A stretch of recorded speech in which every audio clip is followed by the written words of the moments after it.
मारने की सजा मृत्यु है तो लक्ष्मण मुझे मार दो, मैं मरना चाहता हूँ। अरे राम की सेवा करने के लिए यदि उनकी सेवा की जिद के कारण यदि मौत भी आ जाए तो मैं मरना स्वीकार करूंगा, पर राम की सेवा छोड़ना तो स्वीकार नहीं कर सकता, ये मौका गंवाना स्वीकार नहीं करूंगा। लक्ष्मण जी ने बाण पकड़े थे, छोड़ दिए।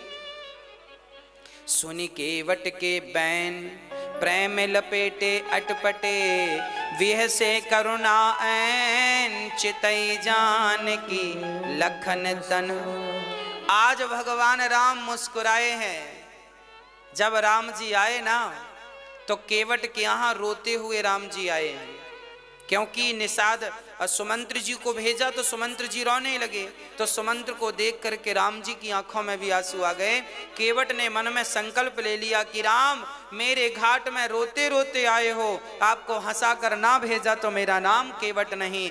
ऐसी बातें करता है कि राम को हंसी आ गई। बेहसे करुणा ऐन, आज करुणा करने वाले परमात्मा आज लक्ष्मण और सीता को देखकर इसलिए हंसे क्योंकि लक्ष्मण और सीता दोनों ने राम का एक एक पांव बांट रखा है। जब राम जी का विवाह हुआ तो राम जब सोने गए ना तो लक्ष्मण जी आ गए। सीता जी लंबा घूंघट डाले बैठी ही थी, लक्ष्मण जी आ गए। सीता ने राम से कहा, ये देवर जी यहाँ इस समय क्या कर रहे हैं? राम जी बोले, ये रोज आता है, लक्ष्मण है, हमारे पांव दबाता है, जब तक पांव नहीं दबा लेता तब तक ये सोता नहीं है। सीता जी बोली, दोनों पांव दबाते हैं? हाँ हाँ दोनों पांव दबाते हैं। लक्ष्मण जी पांव दबाने लगे। एक दिन तो ठीक सीता माँ ने देख लिया, कोई बात, दूसरे दिन फिर आ गए। 2 घंटे पांव दबा रहे हैं, एक एक घंटा एक पांव। अब सीता जी 2 घंटे क्या करें, बैठी। तो सीता जी ने लक्ष्मण जी से कहा, सुनो भैया लक्ष्मण, आज आपकी भाभी आपसे कुछ मांगना चाहती है, क्या दोगे? हाँ हाँ भाभी जी, आप तो माँ हैं, आज्ञा करो, क्या चाहती हो? तब लक्ष्मण जी से माता सीता ने कहा, हे लक्ष्मण, हे भैया, आप यदि अपनी माँ को कुछ देना चाहते हो तो आप एक चरण की सेवा मुझे सौंप दो, दोनों चरणों की आप ही कर लेते हैं। मैं अभागिन हूँ, मुझे तो कुछ मिलता ही नहीं, कम से कम एक चरण तो दो। लक्ष्मण जी बोले, ठीक है, फिर दाहिना पांव आपका, बायां पांव मेरा, ठीक है। आज राम जी सीता और लक्ष्मण की तरफ इसलिए देखे कि सुनो, आप दोनों का कब्जा एक एक पांव पर है, पर आज ये केवट तुम दोनों से भाग्यशाली है, मेरे दोनों चरणों पर कब्जा करके बैठा है। क्या कहता है? कहता क्या है केवट कि प्रभु आज मैं आपके चरण धोऊंगा। राम जी बोले, चल भैया धो ले।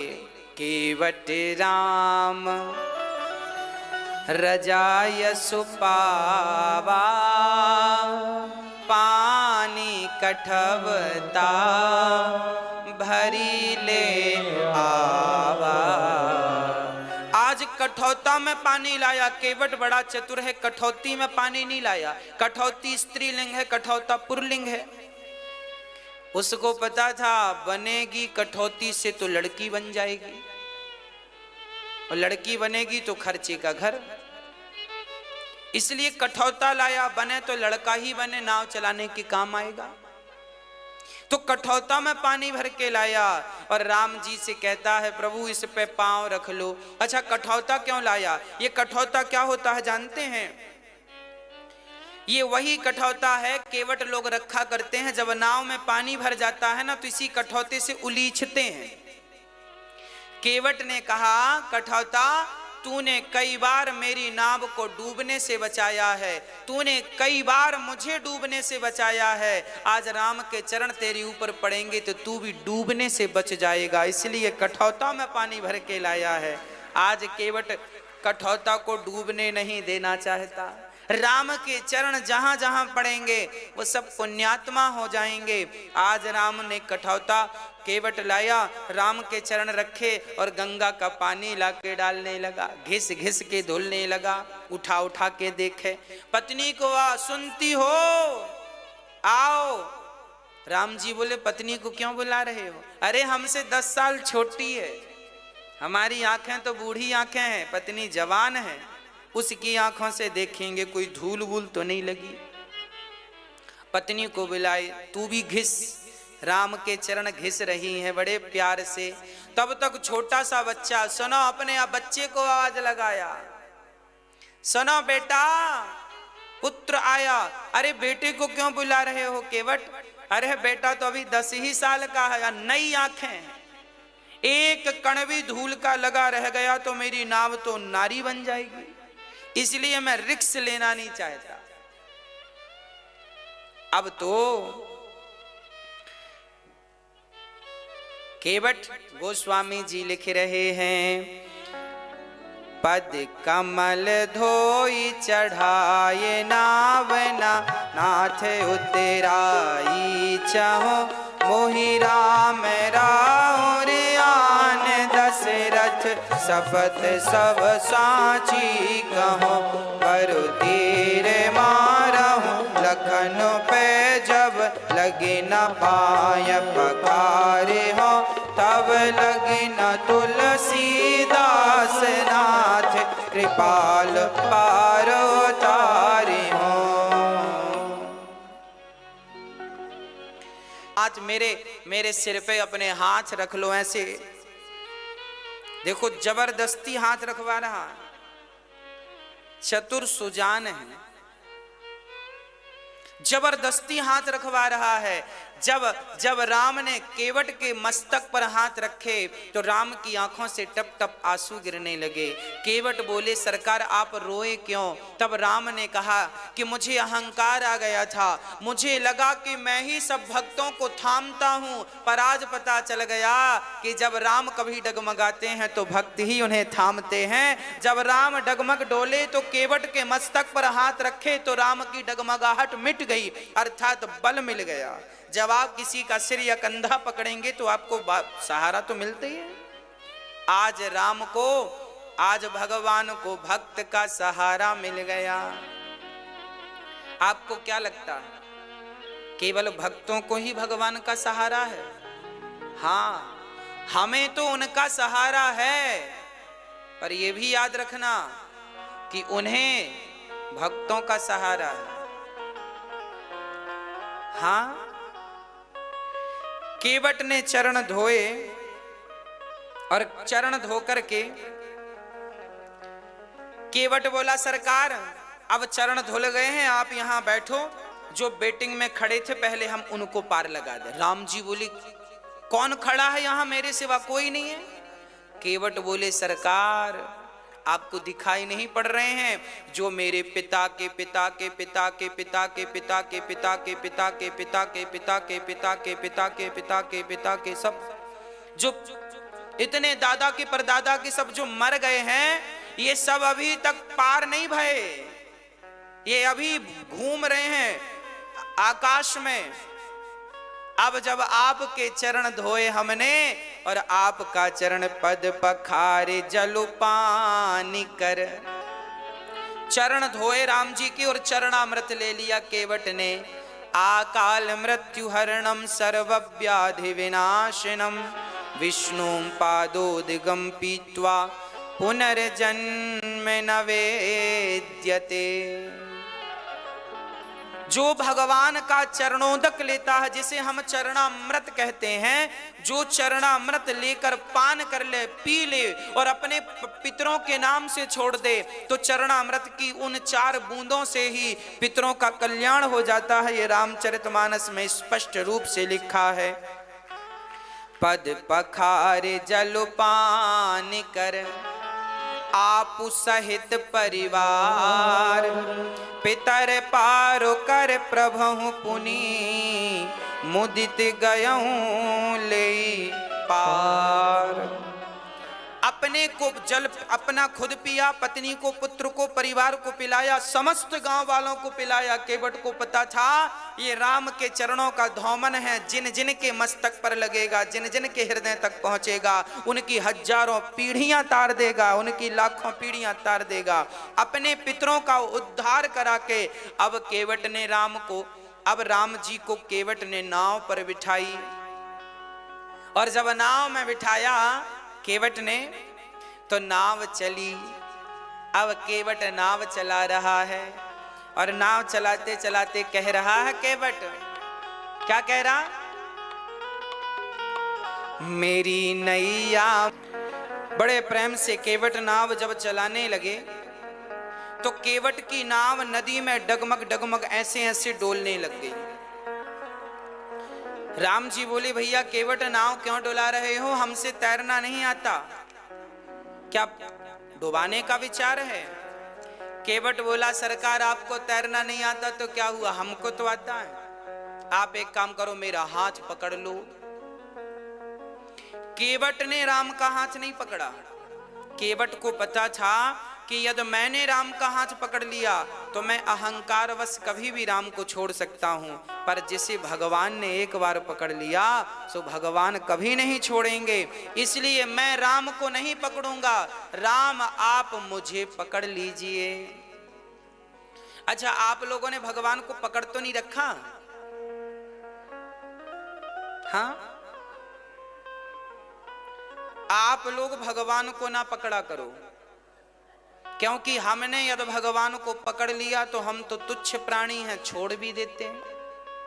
पर भगवान ने यदि हमें पकड़ लिया तो फिर वो हमें, इसलिए हम उन्हें ना पकड़ें, वो हमें पकड़ें। और हम अधिकांश दुनिया वालों को देखते हैं कि ये दुनिया वाले भगवान को पकड़ने ज्यादा भागते हैं, खासकर हमारी माताएं। हमारी माताएं तो बिल्कुल भगवान को पकड़ने दौड़ती हैं। पकड़ में आ जाए भगवान का तो पांव हाथ में लेके आ जाती हैं।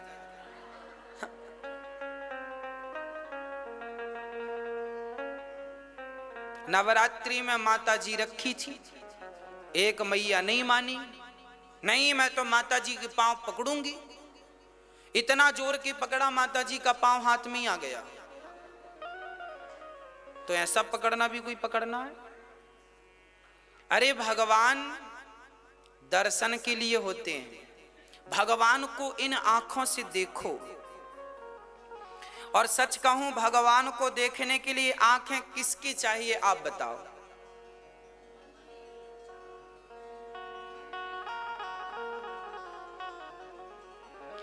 देखन चाहूं राम को आंख आंधिरी होय। देखना हो राम को तो आंखें आंधिरी, मतलब अंधा कौन? सूरदास जी। यदि राम को देखना हो तो सूरदास जी की आंखें चाहिए। किनकी आंखें चाहिए? सूरदास जी की। देखन चाहो राम को तो आंख आंधरी होए। राम को देखना है, परमात्मा को देखना है तो आंखें सूरदास की तरह हो। इन आंखों से कुछ भी नजर नहीं आता, इन आंखों से तो हमें माया नजर आती है, माया। इन आंखों से तो संसार के विषय नजर आते हैं, इन आंखों की कोई बहुत अहमियत नहीं है। भगवान को देखना हो तो अपने भीतर के दिव्य नेत्र खोलिए, प्रेम के, भक्ति के नेत्र, ज्ञान और वैराग्य के नेत्र खोल करके उस परमात्मा का आलिंगन कीजिए, दरस परस कीजिए। बिहारी जी को इन आंखों से अपने मन की आसन सिंहासन पर बिठा लीजिए, फिर भीतर की आंखों से उनका श्रृंगार किया करो। इन आंखों से बिठा लो, फिर भीतर की आंखों से आंखें बंद कर लो। इन आंखों का कोई काम नहीं, आंखें मूंद लो। अब अंदर की आंखों को जगाओ, उनको खोलो और फिर परमात्मा का दर्शन करो। ये ठाकुर जी भोग लगा रहे हैं, हम खिला रहे हैं। आप मूर्ति बनाओ, अपने भाव की मूर्ति, कि भगवान की आंखें ऐसी हैं, रघुनंदन ऐसे हैं, राम जी ऐसे हैं, सिया जी ऐसी हैं। एक एक उनकी आकृति बनाओ और उनके चरणों का ध्यान करो। राधा जी ऐसी हैं, श्याम सुंदर ऐसे हैं, लक्ष्मी जी ऐसे हैं, नारायण ऐसे हैं। आकृति बनाओ और उनको हृदय में बिठाकर भीतर से आनंद लेते रहो। भाव ये बने कि हमारे सामने भगवान है, और भाव यह बने कि ठाकुर जी ने हमें पकड़ रखा है, हम क्या पकड़ेंगे उन्हें, वो हमें पकड़ लें तो काम बनेगा। सूरदास जी जब गड्ढे में गिर गए, कुएं में, तो भगवान से यही तो कहा कि प्रभु, भगवान ने कहा बाबा मेरा हाथ पकड़ लो। सूरदास जी ने कहा बेटा मैं अंधा हूं, मेरे को कहा क्या पता कि तेरा हाथ कहाँ है, पर तुझे तो पता है कि मेरा हाथ कहाँ है।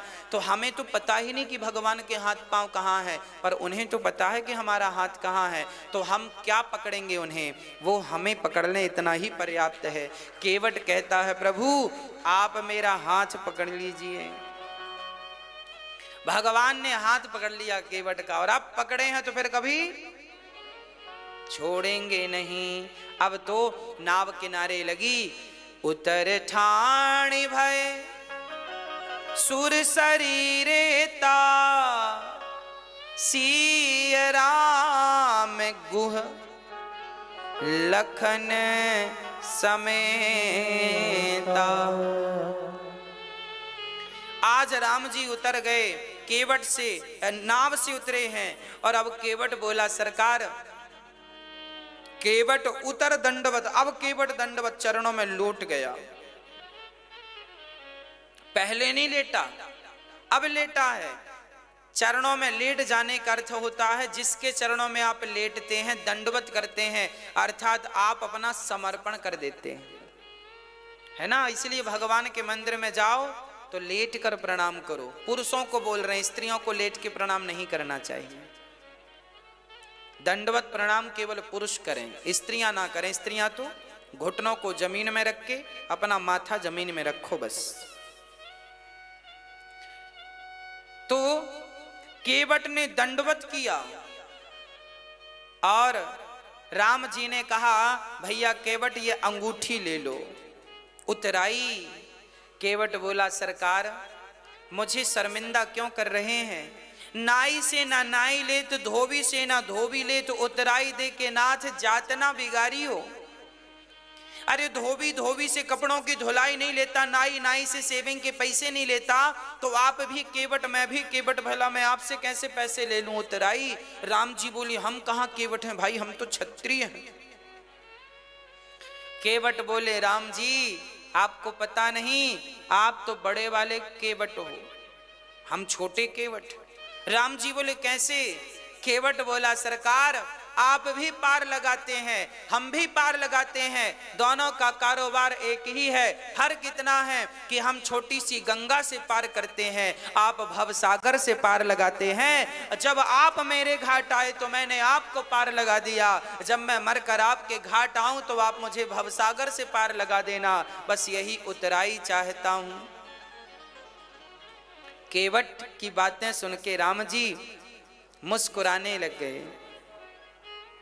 राम जी अब वहां से आगे चलते हैं, केवट भी साथ में है, निषाद राज भी साथ में है।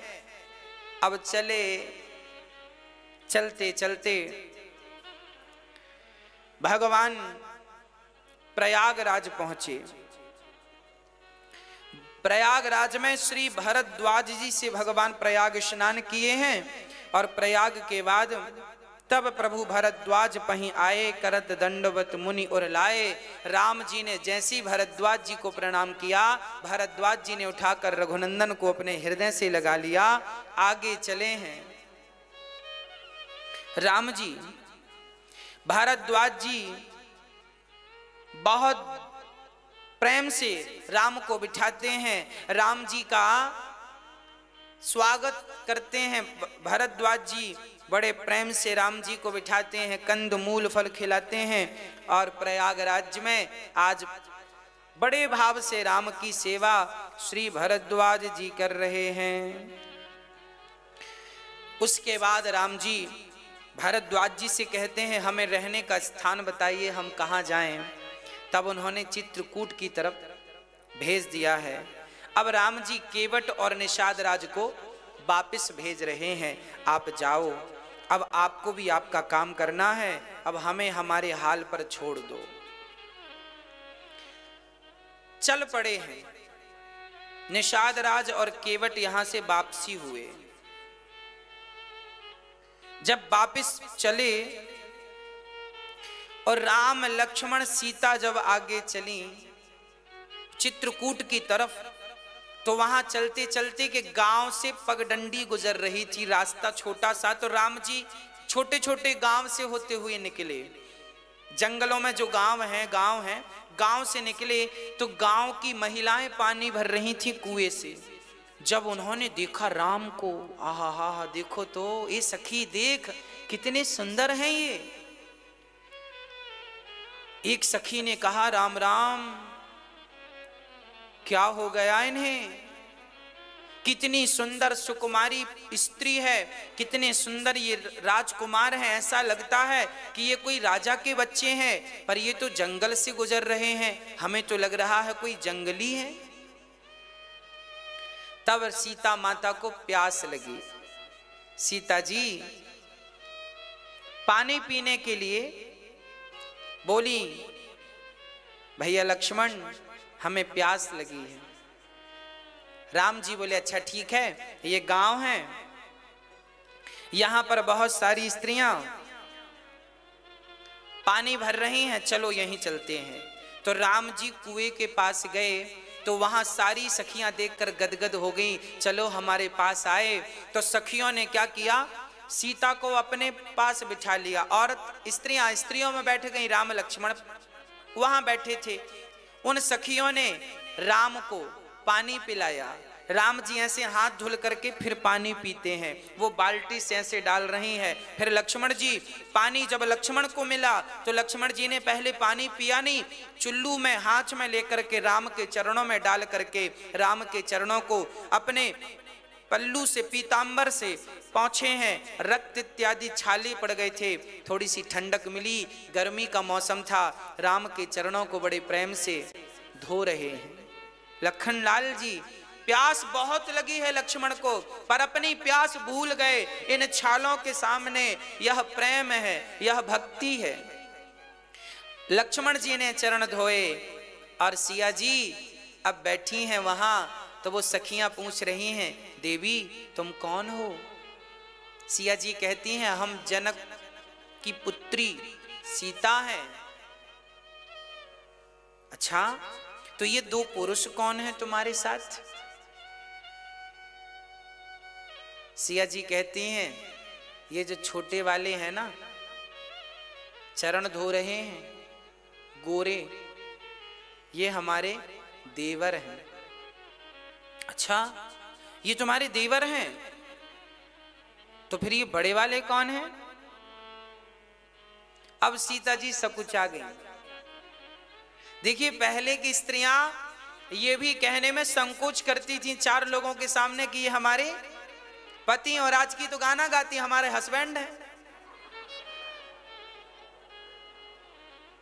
आज तो डिंडोरा पीटती हमारा हस्बैंड, और आजकल तो नाम भी लेके बुलाते, ए राव, यहां जो भी नाम है XYZ नाम लेके बुलाए। ऐसा लगता है ये पत्नी नहीं है, अम्मा है।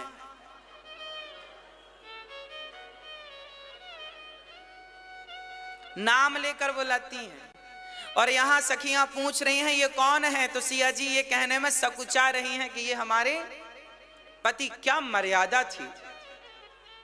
देखो, जीवन मर्यादित हो तो ठीक है, सबकी अपनी अपनी मर्यादाएं हैं। क्या बोलें क्या ना बोलें, बोलने की भी अपनी मर्यादाएं हैं।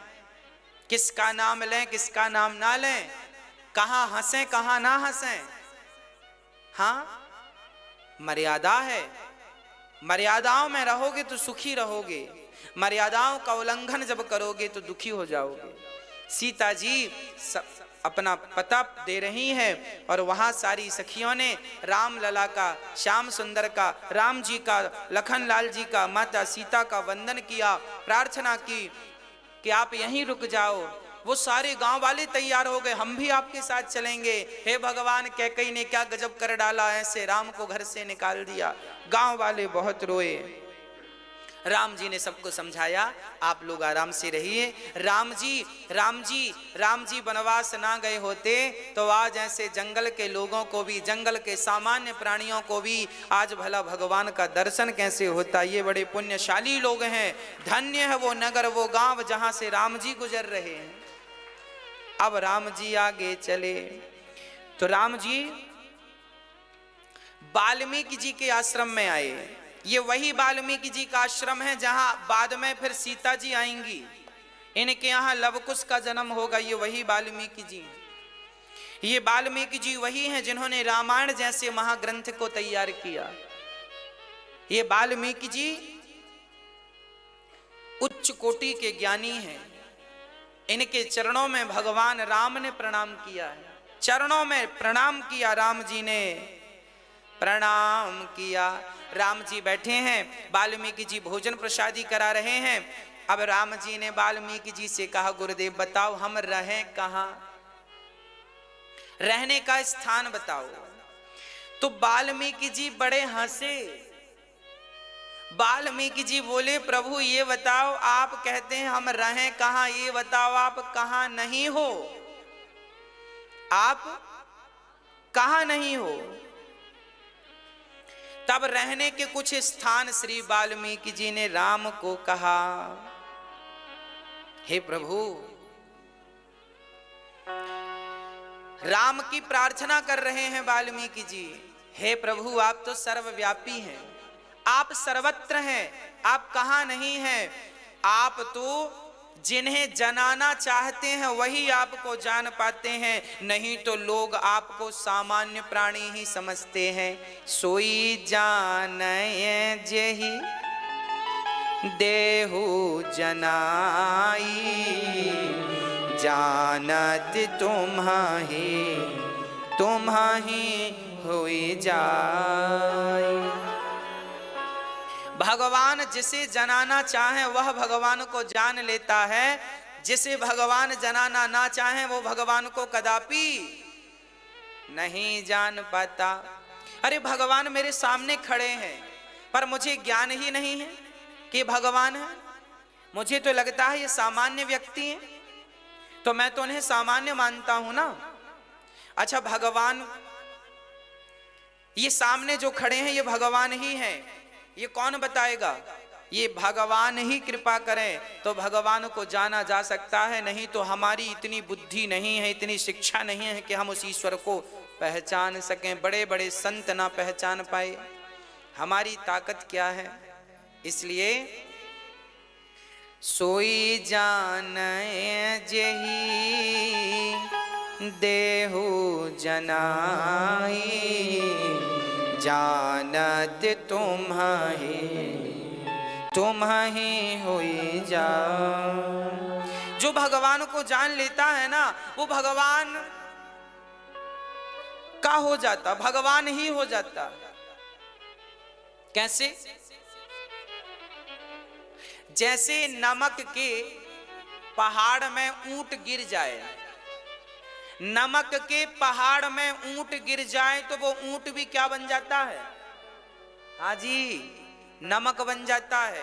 चंदन के जंगल में अन्य वृक्ष भी धीरे धीरे चंदन बन जाते हैं। उसी प्रकार भगवान का चिंतन करते करते भगवान का भक्त भगवान ही बन जाता है। फिर भगवान में और उसमें कोई फर्क नहीं रह जाता, एक हो जाता है ना।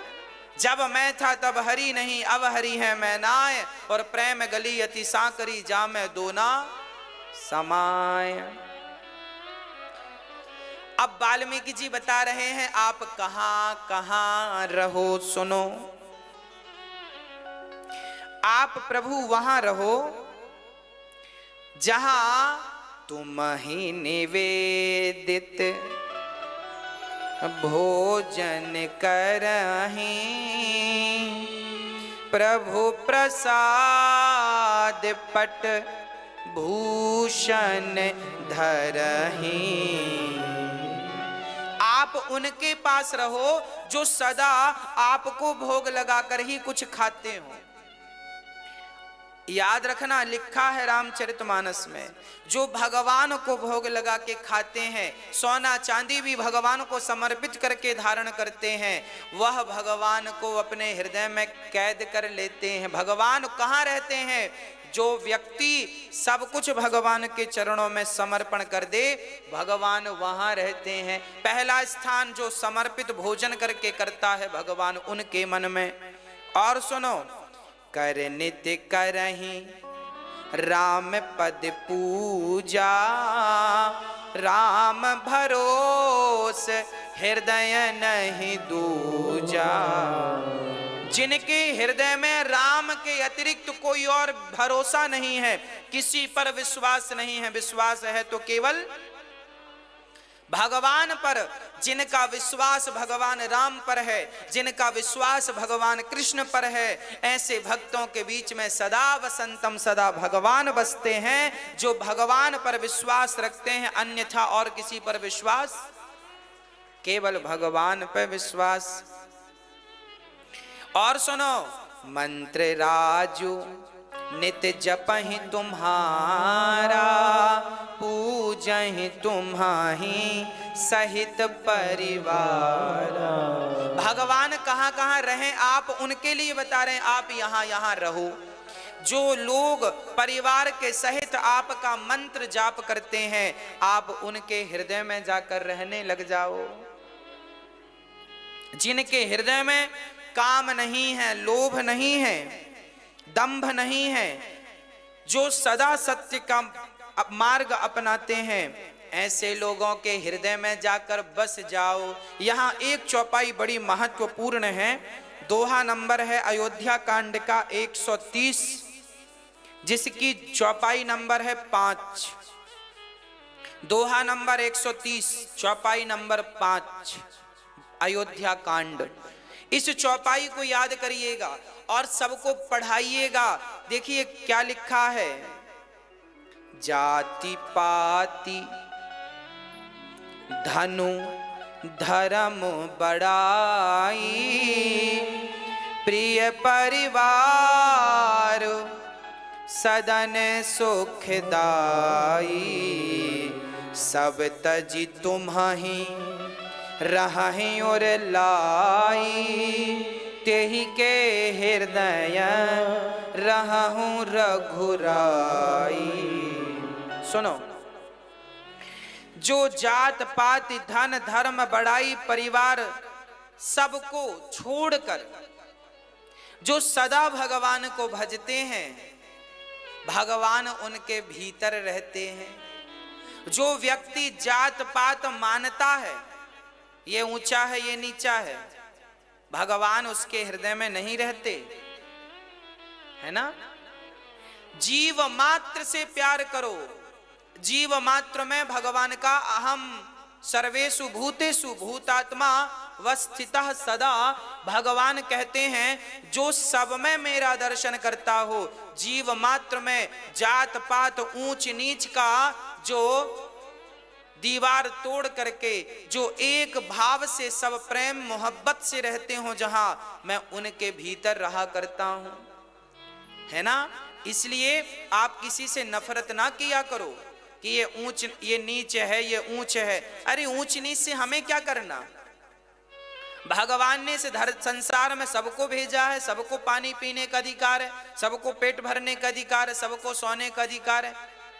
केवल हमको ही अधिकार है क्या कि हम खाएं और कोई ना खाए, हम सोएं और कोई ना सोए? ये तो गलत है।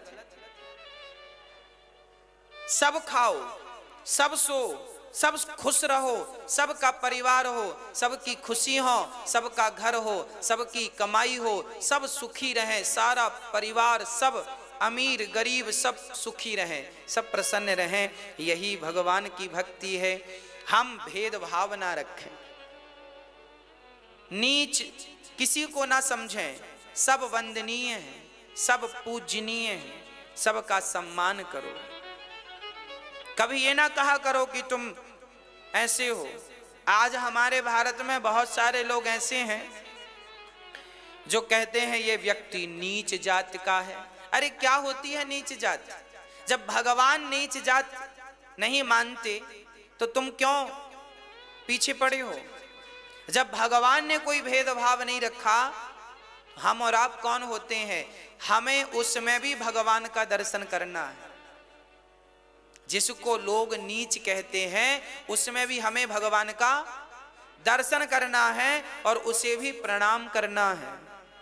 वो हमसे कुछ मांग तो रहा नहीं है, तो हम दो प्यार के वचन भी नहीं बोल सकते क्या उस व्यक्ति से?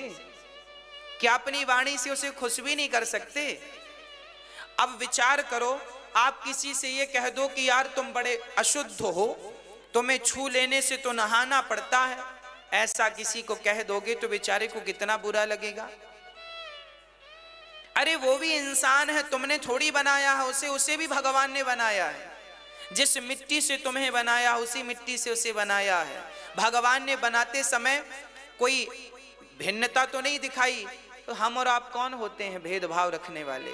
हम तो सब में भगवान का दर्शन करें, सबको भगवान जानकर प्रणाम करें, हाँ सबका आदर करें, सबको प्यार करें। अरे हम किसी को गले लगा लेंगे तो क्या हम छोटे हो जाएंगे? हम किसी को सम्मान देंगे तो क्या हम छोटे हो जाएंगे?